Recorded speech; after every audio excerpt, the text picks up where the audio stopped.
ఒకప్పుడు ఒక చెరువు దగ్గర ఒక తాబేలు ఉండేది. అది ఎప్పుడూ మాట్లాడుతూనే ఉండేది.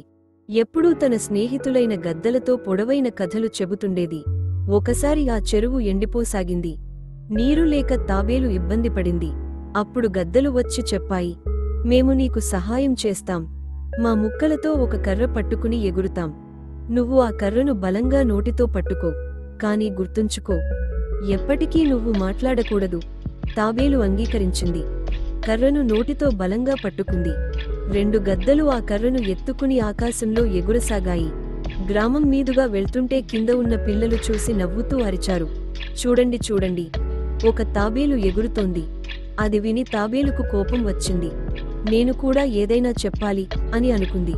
కాని గద్దలు చెప్పిన మాట మర్చిపోయింది. నోరు తెరవగానే కర్ర వదిలేసింది. అది పైనుండి కింద పడిపోయింది.